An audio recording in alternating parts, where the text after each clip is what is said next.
यहाँ मौजूद हैं हम पार्टी के जिला कार्यालय में। और आज हम लोग के माननीय नेता, युवाओं के आदर्श, युवाओं के आन बान शान, हम पार्टी के राष्ट्रीय अध्यक्ष और बिहार सरकार के माननीय मंत्री और सूबे बिहार के पूर्व मुख्यमंत्री आदरणीय जीतन राम मांझी साहब के बड़े सुपुत्र डॉक्टर संतोष कुमार सुमन जी का जन्म दिवस मनाने के लिए आए हैं।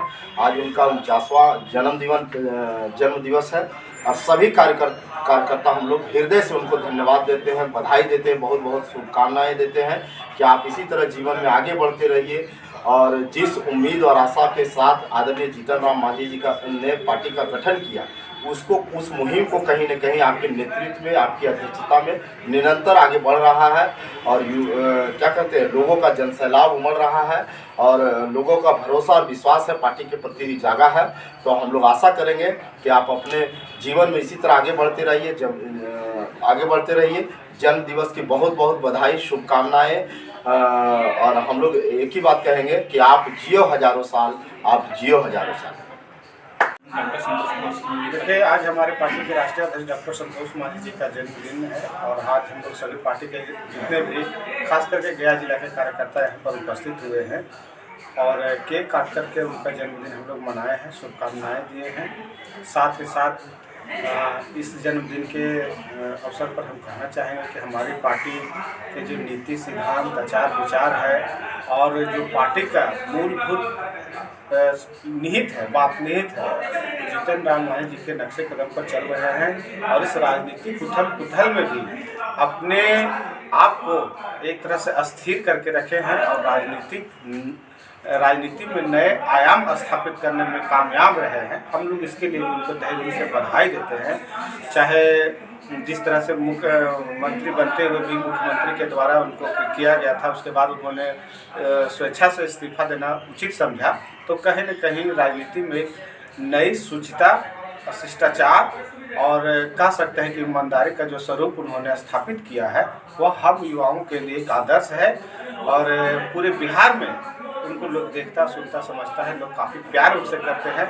और इस जन्मदिन के अवसर पर कई, चाहे उत्तर प्रदेश हो, हरियाणा हो या फिर कर्नाटक हो, महाराष्ट्र हो, कई ऐसे शुभचिंतक हैं जो उनका लगातार फ़ोन आया है, तो उनको जन्मदिन की हार्दिक शुभकामनाएं और बधाई दी। सर, अब जो है नई सरकार बनी है, कहीं न कहीं क्या बदलाव देखने के लिए मिलेगा सर? देखिए, एक कहावत है देहात में कि संगत से गुनात है, संगत से गुण जात है। और आरजेडी के साथ शासनकाल को भी हमने देखा है, लालू यादव के शासनकाल को भी देखा है, राबड़ी देवी के शासनकाल को भी देखा है।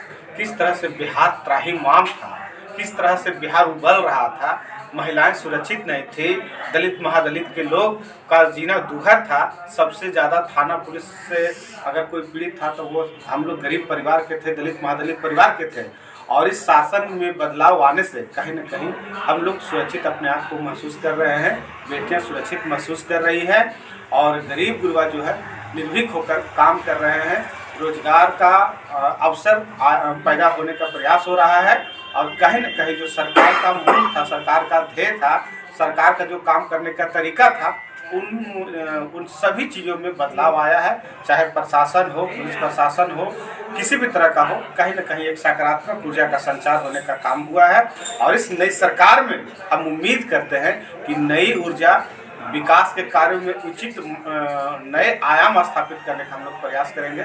सकारात्मक ऊर्जा के साथ इस बिहार को नरेंद्र मोदी जी के संकल्प के साथ हम लोग बढ़ने का प्रयास कर रहे हैं। बिहार में सर कई दिनों से लगभग जो है रेलवे की जो वैकेंसी आई है, 5000 कुछ जो रिक्त स्थान है, उसके लिए काफ़ी बवाल हो रहे हैं सर, उस पर क्या कहना चाहेंगे? कुछ लोग का ये बोल रहे हैं कि बीजेपी की सरकार आते ही इस प्रकार की रवैये शुरू। देखिए, विपक्ष है, कुछ भी बोल सकते हैं, विपक्ष का कुछ कहा नहीं जा सकता है, लेकिन हम लोग तो आपके माध्यम से कहना चाहेंगे कि किसी भी तरह का पद का सृजन और उस पद पर किसी तरह की रिक्तियाँ की भर्ती होने की प्रक्रिया हो, सभी का एक बोर्ड बना हुआ है। बोर्ड अनुशंसित करती है, जिस तरह से मानव बल की आवश्यकता होती है, उसी तरह से मानव बल की बहाली होती है। और अगर मानव बल की संख्या, बहाली की संख्या मान लेते हैं हमको 5 व्यक्तियों की ज़रूरत है, तो हम 50 व्यक्तियों की वैकेंसी निकाल कर क्या करेंगे? अगर उसमें हमको मानव बल की आवश्यकता होती है तो इंफ्रास्ट्रक्चर डेवलप हो रहा है। हमारी जो अर्थव्यवस्था है कि आदरणीय नरेंद्र मोदी जी की सरकार में, वह भारत के नहीं विश्व की तीसरी अर्थव्यवस्था, बड़ी अर्थव्यवस्था है, तो कहीं न कहीं नए आयाम स्थापित हो रही हैं। रही बात रेलवे में वैकेंसी कम आने की, कम होने की, तो हम लोग चाहेंगे कि पुनः इनकी समीक्षा की जाए, जो छात्र हैं उनकी समस्याओं को भी सुना जाए, और जहाँ तक हो सके अधिक से अधिक बेरोजगार युवक युवतियों को रोजगार देने में हम लोग कैसे सफल हों, इसके लिए भी हम लोग को प्रयास करने की आवश्यकता है। आने वाली लोकसभा चुनाव के बारे में दो शब्द। देखिए, हम तो ये आपके माध्यम से कह देना चाहते हैं कि जो आगामी लोकसभा चुनाव है, इस लोकसभा चुनाव में एक तरह से कह सकते हैं कि नरेंद्र मोदी जी के नेतृत्व में कहीं न कहीं लोग उनके पक्ष में नाम है, उनके साथ में है। और आप देख सकते हैं कि पिछला जो कार्यकाल हम लोग देखे हैं, कई ऐसे कार्य हैं, चाहे धारा 370 की बात हो, भगवान राम मंदिर की स्थापना की बात हो, या फिर और अलग जगह में हो, शिक्षा सम्मान की बात हो, तो कहीं न कहीं वो बढ़ चढ़ कर के लिए हैं। और आगे आने वाले दिनों में आप देखिएगा, आप देख रहे होंगे कि जिस तरह से आज तक गरीबों मसीहों के, दलितों के नेता रहे हैं कर्पूरी ठाकुर जी, उनको भारत रत्न देने का उन्होंने काम किया, तो कहीं न कहीं सबसे समाज के अंतिम पायदान पर रहने वाले लोगों का एक मौका मिल रहा है, तो यह कहीं न कहीं सम्मान मिल रहा है, तो कहीं न कहीं भविष्य की राजनीति दशा दिशा तय हो रही है। आप देख रहे होंगे कि कल पीवी नरसिम्हा राव, जो कि कांग्रेस के प्रधानमंत्री रह चुके हैं, लेकिन विश्व के प्रमुख अर्थशास्त्रियों में से एक रहे हैं। आप चौधरी चरण सिंह, जो किसानों के नेता हैं, दलितों के नेता हैं, गरीब गुरुओं की आवाज रहे हैं, उनको सम्मान देने का काम कौन किया, इस देश में कौन किया? और आप देखिए कि हरित क्रांति के जनक एस.एम. स्वामीनाथन को भारत रत्न की उपाधि से सम्मानित किया। तो यह कब संभव है?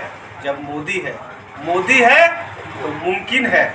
यही हम कहना चाहते हैं। मोदी पक्ष रहे विपक्ष रहे, चाहे आप किसी भी विचारधारा को मानने वाले हो, अगर आप सकारात्मक दिशा में काम करते हैं, सबको लेकर के चलते हैं, आपका समाज में योगदान रहता है, देश व राष्ट्र के प्रति आपकी समर्पण की भावना रहती है, तो कहीं न कहीं मोदी जी उनको सम्मानित करने में पीछे नहीं हटते हैं। और यह तभी संभव है, कांग्रेस चाहती तो कांग्रेस भी दे सकती थी, लेकिन कांग्रेस ने ऐसा नहीं किया।